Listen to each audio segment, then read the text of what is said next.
లేదమ్మా ఏమంటావు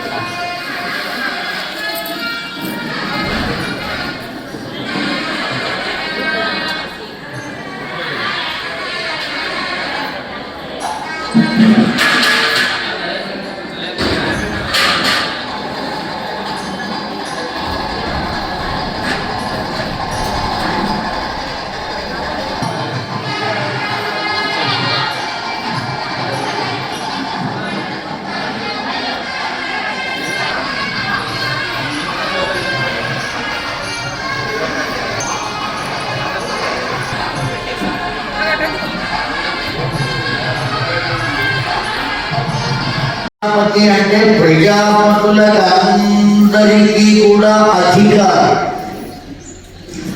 ఆ ప్రజాపతులు బ్రహ్మలోకానికి సత్యలోకానికి బ్రహ్మ తర్వాత నెక్స్ట్ ఎవరయ్యా అంటే దక్ష ప్రజాపతి. ప్రిన్సిపాల్ గారి తర్వాత అసిస్టెంట్ ప్రిన్సిపాల్ ఎక్కడ అధికారం. బ్రహ్మదేవుని తర్వాత దక్ష ప్రజాపతి అధికారి అక్కడ. ఆ కారణం చేత దక్ష ప్రజాపతి వచ్చాడు కనుక అందరూ లేచి నుంచున్నారు, విష్ణువుతో సహా లేచారు. లేవని వాళ్ళు ఎవరు అంటే ఇద్దరే, ఒకరు బ్రహ్మదేవుడు ఒకరు పరమేశ్వరుడు. వారిద్దరూ లేవ. బ్రహ్మదేవుడు అంటే దక్ష ప్రజాపతికి తండ్రి. నా తండ్రి కనుక అతడు లేవవలసిన పని లేదు. కానీ ఈ కూర్చున్నటువంటి ఇతడు ఉన్నాడే, ఇతనికి నేను తండ్రితో సమానమైనటువంటి వాడిని. నన్ను చూసిన వెంటనే అతడు లేచి నిలబడి నమస్కరించాలి. ఎవరు ఆ కూర్చున్నవాడు? లీలా వినోద సంక్షిప్త చంద్రరేఖాధరం గంగాధరం వహకితే లోకధరం భవత్యేవ సర్వైః ఈశ్వరం ప్రకృష్టనామం వ్యవర్తిత. పరమేశ్వరుడు అనేటువంటి దివ్యమైనటువంటి నామాన్ని పొంది ఆ నామంతో లోకంలో పూజింపబడుతున్నటువంటి ఒకనొకడు. 3 కన్నులు కలిగిన వాడు, ముఖమున చంద్రరేఖ కలిగినటువంటి వాడు, ఒంటి నిండా చితాభస్మమును కలిగినటువంటి వాడు, జడలు కట్టిన జుట్టు కలిగినటువంటి వాడు, తలపైన గంగమ్మను మోసేటువంటి వాడు, ఎన్ని లక్షణాలు కలిగినటువంటి వాడు. ఇతని మెడలో పాములు వేసుకుంటాడు, రుద్రాక్షలు వేసుకుంటాడు. కట్టుకోవడానికి లేదు, తినడానికి లేదు. ఇంత నీచుడికి నా కుమార్తెను ఇవ్వడం నేను చేసిన తప్పు అనుకున్నాడు. ఎవరు అనుకున్నది ఈ మాట? దక్ష ప్రజాపతి. ఆ కారణం చేతనే పరమేశ్వరుని పట్ల ఉండే స్పర్ధ చేత లాభయాగము. సర్వసాధారణంగా ఒక యజ్ఞం చేయాలి అంటే బ్రహ్మ విష్ణు మహేశ్వరుడు ముగ్గురు అక్కడ ఉండాలి. అంతేకాదు పంచభూత అధిపతులు ఉండాలి. ఆకాశం యొక్క అధిపతి ఎవరో తెలుసునా అండి? ఎవరు ఆకాశానికి అధిపతి? అమ్మవారండి. సూర్యం పూర్ణమద పూర్ణాత్ పూర్ణమదచ్యతే పూర్ణాత్ పూర్ణమాదాయ. ఈశ్వరుడు వాయుదేవులకు అధికారి సాక్షాత్తు నారాయణుడు అని చెప్పారండి. వాయు మార్గానికి ఎవరు అధికారి అంటే నారాయణుడు, విష్ణుమూర్తి అధికారి. అలా దిక్పాలకులకు జలమునకు అధికారి ఎవరు? జలమునకు అధికారి గణపతి అని చెప్పారు. పంచభూతాలు కదా. జలమునకు అధికారి ఎవరు అంటే గణపతి అని చెప్పారు. అగ్నికి అధికారి ఎవరు అంటే సూర్య భగవానుడు అని చెప్పారు.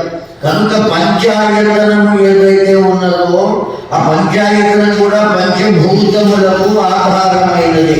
పంచాయతనము అంటే విష్ణు, ఆదిత్య, అంబిక, గణనాథ సహిత ఉమామహేశ్వర దేవతాభ్యో నమః. 5 ఉంటాయి ఆ పంచాయతనంలో. విష్ణువు అంటే ఎవరు? సాలగ్రామమే విష్ణు. విష్ణువు, ఆదిత్యము అంటే స్ఫటికము, ఆదిత్యం, అంబికము అంటే అదో రకమైనటువంటి రాయి, అమ్మవారితో సమానం. మీకు బాగా తెలియాలి అంటే గుర్తు చెబుతా, నాపరాళ్ళు అని ఎప్పుడైనా చూసారా? ఎంతకాలం అండి? 76,82,365 సంవత్సరాలు గడిస్తే బ్రహ్మదేవునకు ఒక పగలు. ఈ సంవత్సరాలు ఈ 76 లక్షల అనే సంఖ్య చెప్తానే, ఆ సంఖ్య ఏ సంవత్సరాలు అంటే మానవ కాలమానం ప్రకారం. అది ఆ మానవ కాలమానం ప్రకారం ఇన్ని సంవత్సరాలు గడిస్తే బ్రహ్మదేవునకు ఒక పగలు. మన్వంతరాలు అయిపోతే ఒక కల్పము అయిపోయినట్టు. ఒక కల్పం అయిపోయింది అంటే బ్రహ్మగారు పదవి నుండి దిగాలి, కొత్త బ్రహ్మగారిని ఏర్పాటు చేయాలి. ఇప్పుడు ఈ కల్పం ఏ కల్పం చెప్పండి? చెబుతారు శ్వేతవరాహ కల్పే అని చెబుతారు. ఏ వరాహ కల్పంలో మనం ఏ మన్వంతరంలో ఉన్నామంటే వైవస్వత మన్వంతరే. వివస్వానుడు అంటే సూర్య భగవానుడు, సూర్య భగవానుని పుత్రుడు ఎవరిదండి. కనుక కాలం నాకు కూడా పరిమితి ఉన్నది. ఆ కాలం అయిపోగానే నేను కూడా వెళ్ళిపోవాలి. ఎల్లకాలం శాశ్వతంగా ఇలా ఉండేటువంటి అవకాశం లేదు. కనుక మరణానికి కొద్దిగా వాడు మహామేధావి. ఆ కాలకాసుడు అడిగాడు వరం. ఏమడిగాడయ్యా?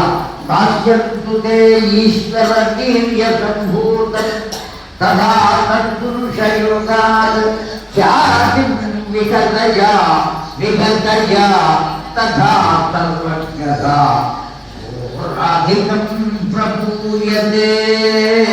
పర్వతాల మీద కూర్చుని తపస్సు చేస్తున్నాడు. అటువంటి వాడు పెళ్ళెప్పుడు చేసుకోవాలి అన్నాడు. హంస మీద కూర్చున్నాడు, అనుగమించాడు, వెళ్ళిపోయాడు. ఇప్పుడు ఈ తారకాసుని యొక్క ఆగడాలు ఆగటం లేదు. భరించలాగా పారిపోయారు దేవతలంతా. బ్రహ్మగారు ఎలా పడితే అలా వరాలిస్తూ ఉంటాడు. వాటిని సరిచేయలేక మేము ప్రాణాలు తలకు వస్తున్నాయి. ఏం చేయాలి? అయినప్పటిగా బ్రహ్మదేవుని కూడా పిలవు అయ్యా. ఎప్పుడైతే ఆ మాట అన్నారు, ఈ దేవతలంతా విష్ణుమూర్తిని బ్రహ్మలుతాడు మీకు పంపిస్తా, ఇవేమీ చెప్పలేదండి. తప్పక మీ కోరిక తీరుతుంది అన్నారు. పంపించేశారు. వాడు పరమేశ్వరుడు కదా. ఇప్పుడు ఏం చేయాలి? ఎప్పుడైతే మాట నేను మగ పిల్లవాడి కోసం సంకల్పం చేస్తే ఆడపిల్ల కలిగింది. ఇందులో రహస్యం ఏమున్నదో అంతా ఈశ్వర లీల అనుకున్నాడు బ్రహ్మదేవుడు. మరల ఆచమనం చేశాడు, సంకల్పం చేశాడు.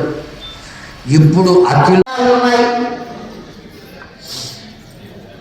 చూర్ణమానీయత అందులో ఒకటి, చూర్ణం రెండు, పూర్ణ చంద్ర నిభారణ. పూర్ణ అన్నప్పుడు ఒకటి. ఎన్ని అనాలు ఉన్నాయి చెప్పండి? ఇప్పుడు 3 అనాలు ఉన్నాయి. భవభూతి చెప్పిన వాక్యంలో అర్థమైందా కాలేదా? ఇప్పుడు కాళిదాసు ఏమన్నాడు? వర్ణాన్ని స్వర్ణ పర్ణాన్ని కర్ణాంత ఆకీర్ణలోచనే. వర్ణాన్ని అన్నప్పుడు వర్ణ అన్నప్పుడు అక్కడ ఒక అణ ఉన్నది. స్వర్ణ అన్నప్పుడు ఇంకో అణ ఉన్నది. పర్ణాన్ని అంటే ఆకులు, బంగారపు రంగులో ఉండే లేక తమలపాకులని. పర్ణాన్ని అణ మూడోది. అవునండి. వర్ణాన్ని స్వర్ణ పర్ణాన్ని కర్ణాంత ఆకీర్ణలోచనే. కర్ణాంత అందులో అనా ఉంది. ఆకీర్ణ అన్నప్పుడు ఓ అనా ఉన్నది. ఎన్ని అనాలు ఉన్నాయి? కనుక కాళిదాసు 5 అనాలు ఇచ్చాడు, నువ్వు 3 అనాలే ఇచ్చావు. కనుక నీకు ముందు సున్నం ఇవ్వలేదు, ఆకులు వారికి ఇచ్చే సున్నం ఇచ్చావు. అనా అనేటువంటి అక్షరానికి ఇంకొక భావం ఉన్నది అని తెలిసిన పాండిత్యము ఈ పిల్ల వద్ద ఉన్నది కనుక సన్మానం చేయాలని భావించి అంత పాండిత్యం ఉన్నది అని. పాండిత్యం కనబడితే మహానుభావులైనటువంటి వాళ్ళు చూస్తూ ఊరుకోలేదు. అందుకని తన చేతికి ఉన్న కంకణాన్ని తీసి ఆమెకు తొడిగి పాదాలను నమస్కారం చేశాడు. ఆ పాండిత్యాన్ని ఎటువంటి వాడు ఉండేవాడు ఆస్వాదించాలి, ఆ దివ్యత్వాన్ని పొందాలి. భాష అంత గొప్పది. ఏకాక్షర నిఘంటువు. ఆ అనే అక్షరానికి అర్థం ఏమిటి అంటే కామము. ఆ కామం ఈ మధ్యలో తారకాసురుడు అనే పేరు కలిగినటువంటి రాక్షసుడు వచ్చాడు. తారకో భవత్యేవ రాక్షసాధికం సర్వజ్ఞత్వం ఏవ ప్రవర్తయ తపసా కుర్యాత్. ఆ తారకాసురుడు అనబడేటువంటి వాడు పెరిగి పెద్దవాడై తపస్సు చేశాడు. తపసా కుర్యాత్ నివర్తిత తపస, ఎదటగానే తపస్సు చేశాడు. నాకు అప్పుడప్పుడు అనిపిస్తూ ఉంటుందండి, ఏమని అంటే రాక్షసులను కూడా మనం గురువులుగా భావించాలి. ఎందుకు గురువులుగా భావించాలి అంటే పట్టుదలగా భగవదారాధన చేయటంలో మనం ఎవరిని గురువులుగా స్వీకరించాలి అంటే వాళ్ళ గురువులుగా స్వీకరించాలి. ఒకసారి జపం చేయడానికి కూర్చున్నా, తపస్సు చేయడానికి కూర్చున్నా మరల లేవకుండా ఎటువంటి పరిస్థితి వచ్చినా, ఏ స్థితిలో మనం ఉన్నా ఏం మాత్రం చలించకుండా కదలకుండా అలా ఉండి తపస్సు కలుగుతామా చెప్పండి? కాస్త శబ్దమైతే చాలు. అందుకని పెద్దలు ఏం చెప్పారు? ఒంటింటికి ఆనుకుని పూజా మందిరము ఉండరాదు అని చెప్పారు. అసలు ఇప్పుడు ఉండరాదన్నారు కనుక ఒంటిళ్ళు మాత్రం ఉంటుంది, పూజా మందిరం ఉండటంలా తీసేశారు. ఒంటింట్లో ఉండకూడదు అని చెప్పారు కనుక ఆ అపార్ట్మెంట్ కట్టేవాళ్ళు కూడా జాగ్రత్త తెల్లం దొరికితే దాన్ని ఇంకో దాంట్లో కలిపితే అది పెద్దదిగా కనబడుతుంది కదా. ఆ కారణం చేత అసలు పూజ చేసుకుంటున్నాం. ప్రత్యేకించి ఆ భగవాన్ ఏమంటే వాడు జపానికి కూర్చున్నారండి. ఆవిడ చక్కగా వంట చేస్తుంది, మంచి తాళి. ఏ రాక్షసుడు తపస్సు చేసినా ఏం వరం కోరుకుంటారు అంటే మా భూమే మరణం వరదోత్తమా, నువ్వు నాకు వరం ఇవ్వదలుచుకుంటే మా భూమే మరణం.